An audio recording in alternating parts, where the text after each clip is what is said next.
Hello everyone, I'm Beverly Nava Valdez, a Win Watcher and OSG student of Pastor Ted and Pastor S, a member of Compassion Ministry in Word of Hope Novaliches. Now, I am a grandmother and have a story to tell.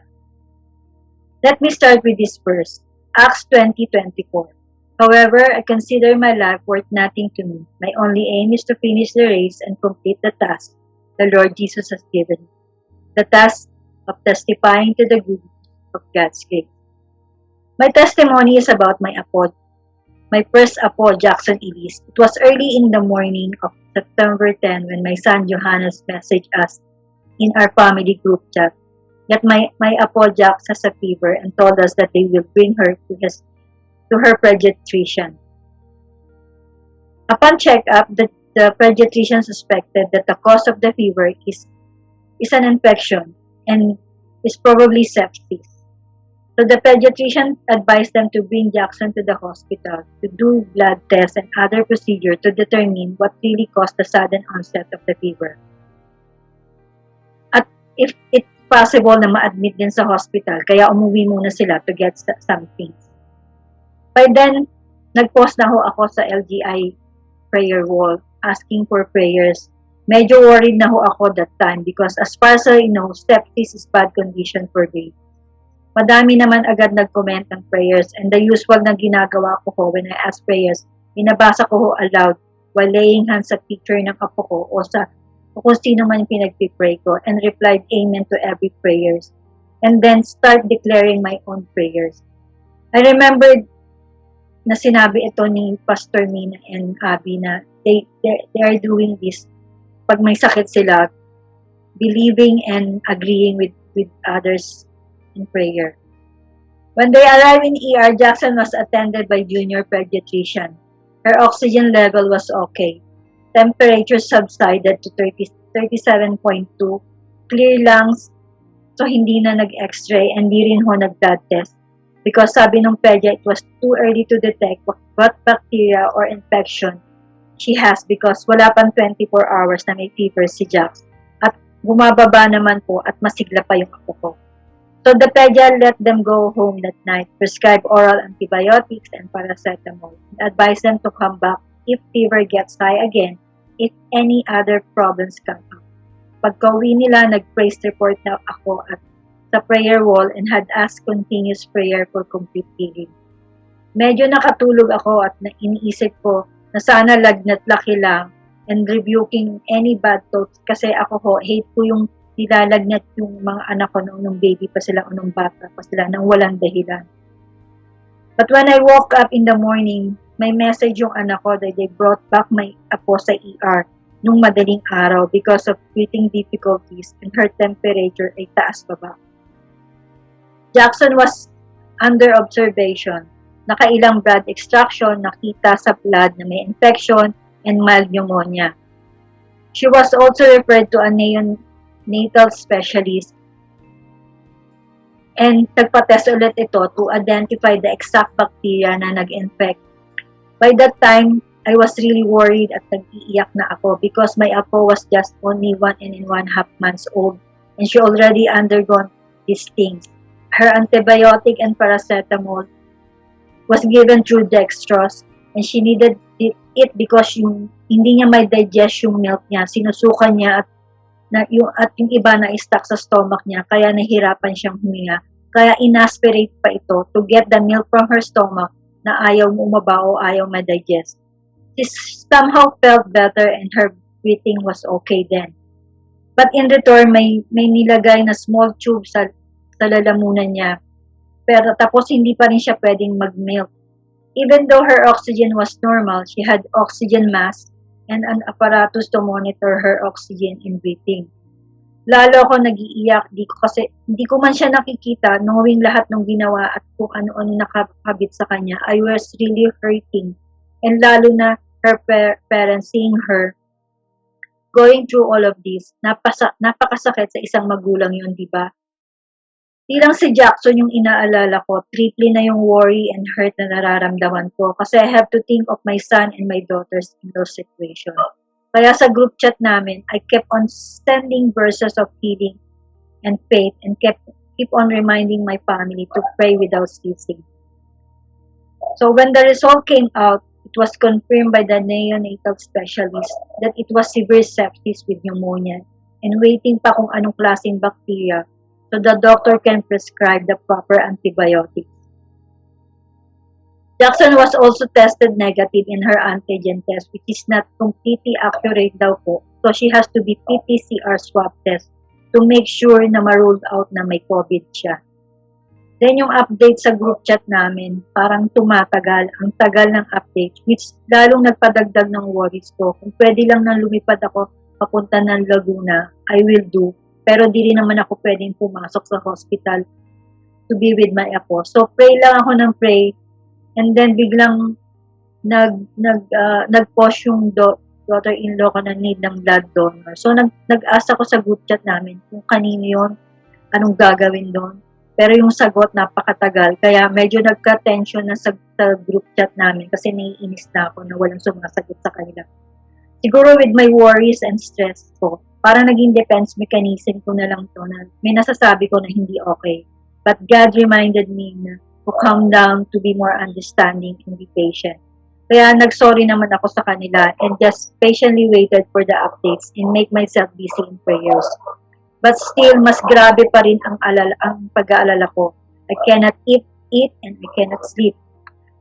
Abang na ako ng abang sa updates, but sometimes parang ayoko tingnan yung group chat namin, lalo na need ng apo ko i-blood transfusion kasi bumaba yung hemoglobin niya and he need that blood transfusion para malabanan niya yung sakit niya at mag-take effect yung medicine. And in spite of that, sabi ng anak ko, Jackson is strong and fighting. Still, di pa rin ako mapakali, asking God what to do, and that's the time na parang sinabi ni God sa akin na i-PM ko si Pastor Nina, i-message ko si Pastor Nina. And I asked her kung pwede ako pumasok ulit sa healing room at nahihiya nga ako kasi nag-praise report na ako. Pero, I need to go to the prayer room talaga kasi confirm na nga na sepsis, severe sepsis pa yon at may nagba-blood transfusion na siya. Her oxygen was normal but her heart rate elevated. She needed to be transferred to a hospital na may available na PICO or NICO. So panic mode na naman ako, calling all my relatives and friends na nasa medical field and directly calling hospital here in Manila. Halos lahat walang available at kung meron man, waiting list ang apo ko. Nakahanap naman pero sa Lipa o sa Batangas, sa Lipa Medics Hospital. After the blood transfusion and waiting sa PCR test, saka sila nakalipat doon. Nagpa-pray na ako ulit kay Pastor S, Pastor Chris, Pastor Cookie, Pastor Peter and Sis Myra, Seth, and some close friends. At yung favor naman is with us. At yung apo ko negative sa COVID and she was put in the ICU alone. Naka-ventilator, naka-oxygen, naka-dextrose, and since hindi pwede and si nanay and tatay niya to be with her, they just stayed in their car. Di din kasi pwedeng bigyan pa ng room until my apo is in the ICU. Grabe ang hirap sa kalooban nun, di ba? So my son, so I keep on just praying and sabi rin ng son ko, pray lang kayo ng pray, sabihan na lang namin kayo pag may drastic changes at mag-worsen si Baby Jack.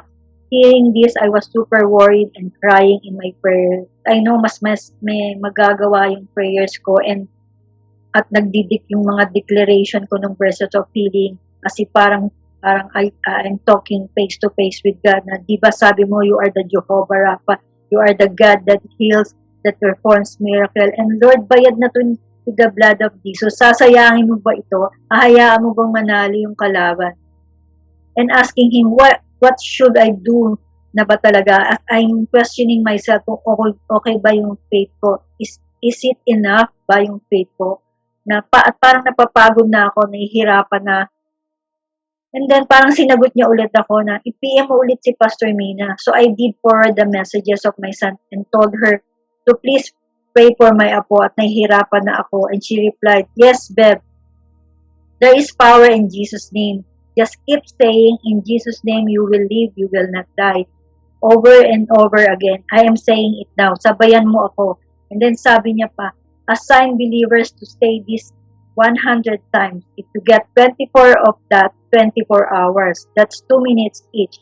I'm done with my 3 minutes. That's about 180 to 200 seconds or 100 times. But that time, yung understanding ko sa sinabi ni Pastor Mina is sa eagerness ko na sundin ito, akala ko 100 believers. So I forward it to as many as I can, to Pastor Chris, Pastor S, Pastor Rosie, Pastor Daniel, Pastor Peter and Sis Maya, Sis Ted, in my Compassion Ministry, in my OSC with Pastor Ted and Pastor S, to Maxine so she can forward it sa youth ministry niya, to my friends, at sa prayer wall. And while forwarding it, I keep on saying it. You will live, you will not. Jackson, it is, you will live, you will not die. And pati nga sa pagtulog ko, narinig ko yung sarili ko na sinasabi ko to. And then, nag-update ulit yung anak ko na mali yung sinabi niyang tumaas yung infection. Ang tumaas yung white blood cell, meaning lumalaban yung immune system ni Jack. But her fever kept on coming back.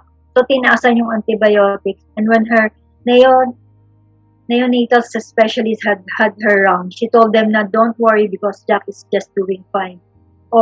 And in time na yung new antibiotic niya mag-take effect, mas magiging mas okay si Jack. That day, puro positive updates. No more fever, breathing is normal, she can take her meal via OJT. And then the next update, yung fever, nandiyan pa din, manageable, pero manageable by paracetamol. Pero ni-refer naman siya sa neuro to check the possible meningitis naman. So I forward it again to all the people. I asked prayers for my apo and to Pastor Mina, and I told her na I'm trying hard to stay calm. Pero iba pala pag anak at apo mo na. So I also told Pastor Mina to pray for me and my children na mas strengthen ang faith pa namin. And Pastor Mina replied, I understand you, Bev. Just keep praying and believing. It is better and easier to believe than worry and be afraid. God does not give a spirit of fear, only courage. Remember, many of us have joined your battle. Kung mahal mo apo mo, mas mahal siya ni God. Galing siya kay God mismo, straight from the heart of God. Read your Bible and let words strengthen you. Napaka-awesome talagang ang galing-galing talaga ni Lord. And while updating then si Pastor S, she called me and prayed with me and told me about yung mga healing testimony and told me to search my heart for forgiveness na baka may dapat akong hingi ng sorry sa mahal ko sa buhay, sa ibang tao, sa sarili ko, at same thing yung mga anak ko, sa mga anak ko. Sinabi din ito ni Pastor Rosie and Sis Myra to forgive and be forgiven and renounce my sin. So I asked Maxine to join me in leading the prayers sa GC namin. And so in my prayers, nag-sorry ako sa mga anak ko, nakapag-sorry ako sa mga anak ko, sa asawa din nila, and nakapag-sorry ako sa ex-husband ko for the longest time, nakapag-sorry ako sa kanya. And telling my children to ask also forgiveness for their sins and search their hearts too, especially to my son, the father of Jackson, and his wife, na baka lang may na-neglect sila o nagawa na nasabi nila kay Jax before and during and after the pregnancy. And then that night, talagang I renounced my sins aloud, kneeling, crying, declaring God's word and promises, pati yung healing and faith and verses. Every time I scheduled sa healing room, I joined hanggat di pa magaling apo ko o di pa lumalabas ng hospital. And there, grabe din ho yung mga prayers and declaration. Sabi, there is a blood cleansing, may ini-infuse sa veins from head to the sole of the feet, may healing, may overflowing of supernatural healing and miracles. And pati yung bills, don't worry daw ako kasi it was taken care of. Si God na ang bahala doon. Pati yung mga doktor na nag-worry ako sa mga doktor, baka ako. Basta I worry about the doctor. So sinabi din ni God na don't worry about the doctor. Siya rin kasi yung nag-assign sa doctor para sa apo ko na binibigyan sila ni Lord ng wisdom and anointing. Tapos meron din daw restoration and strengthening of faith. Tapos nakita rin ako ni Pastor Rosie na I am walking with my apo in the park, and there will be a glorious celebration daw po.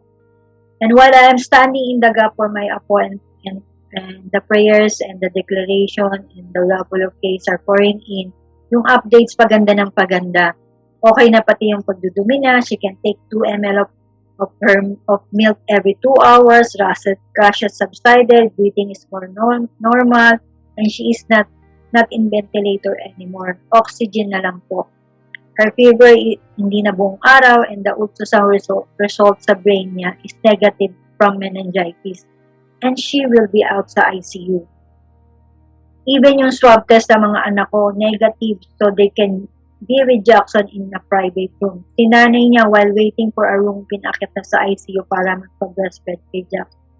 Then, naging stable na si Jackson, may sipon at continuous na lang yung antibiotic and monitoring. But itong si enemy keeps popping up for destruction. Nilagnat na naman ng mataas si Jack. Nireject din yung IV antibiotic ng vein niya. So the doctor doubled the oral antibiotic and inirefer naman siya sa infectious diseases doctor. And still I keep on updating Pastor Mina and everybody. I keep on going sa prayer room. Every day I read my prayer for Jax para may ebidensya ako kay God na ito yung mga words and promise sa akin na I keep holding on. In Matthew 21 to 22, Jesus replied, "Truly, I tell you, if you have faith and do not doubt, not only can you do what was done to the fig tree, but also you can say to this mountain, go throw yourself in the sea, and it will be done. If you believe, you will receive whatever you ask for in prayers." So yun nga po ang lahat ng prayer nyo, binabasa ko ulit. I listen to the voice recording sa prayer room, nag-thanks ako, nag-praise and worship ako, nag-dance, nag-sing, lahat ng natutunan ko sa LGI, sa OSG, sa mga lessons, ginawa ko at sinunod ko. I keep telling my children only to speak the goodness of God, na i-rebuke nila whatever bad diagnosis ng mga doctors. At mag-pray lang lahat ito. Sinabi ko rin sa kanila na God's miracle is still happening. Yung power na binigay niya sa amin, the laying of hands, the power of tongues, the declaration, yung katotohanan ng mga salita ni Lord that we declare, na dinideclare namin sa prayer nila, at that we are united and gathered in God's powerful name, and believe that His name is above all names. In John 14:11-14, believe me when I say I am the Father and the Father is in me, or at least believe on the evidence of the works themselves. Very truly, I tell you, whoever believes in me will do the works I have been doing, and they will do even greater things than this, because I am going to the Father, and I will do whatever you ask in my name, so that the Father may be glorified in the Son. You may ask me for anything in my name, and I will do it. After na sunod-sunod na good updates ni Jackson, nakakatawa na, nakakasmile na, happy and strong na siya, nag-advise na ng doctor na uubusin na lang po yung antibiotics. Para the next day, pwede na po silang umuwi. So everybody's happy, nag-update na rin po ako sa lahat. But nung hapon, nag-update ulit yung anak ko na nagsusuka si Jax. Sinusuka niya yung milk na iniinom niya. So, sabi ng mga doctor, need na i-observe pa for another day. So, nagpa-pray na naman po ako, pumasok pa rin ako sa prayer room. And then, sabi ni sister, kung ipa-dedicate ko kaya siya kay Pastor S. So, I asked Pastor S and my son. So, okay naman lahat. That night, after nung prayer room, nag-dedication na with sister, with Pastor Peter and Sis Myra, Pastor Rosie and my family. At yun yung pala yung sinabi ni Pastor Rosie na there will be glorious celebration, and may glorious celebration nga. Saka yung mga prayers and declaration during sa healing room and sa dedication. Finally, after 16 days sa hospital, my Apo Jackson Ellis will be going home na. Indeed, the glorious celebration of victory continues. Thank you so much, to all LGI family, especially to Pastor Mina, for the lessons and teaching that had great impact on my character, in my outlook in life, in my relation to God the Father, Jesus, and the Holy Spirit. All the praises and glory be unto God. Philippians 2:9-11. Therefore God has highly exalted him and bestowed on him the name that is above every name, so that the name of Jesus every knee should bow in heaven and on earth and under the earth, and every tongue should confess that Jesus Christ is Lord, to the glory of God the Father. These powerful words and prayers declare unto your name the heaven open for miracles and for restoration of faith and love. Your name is powerful because it is constant and true.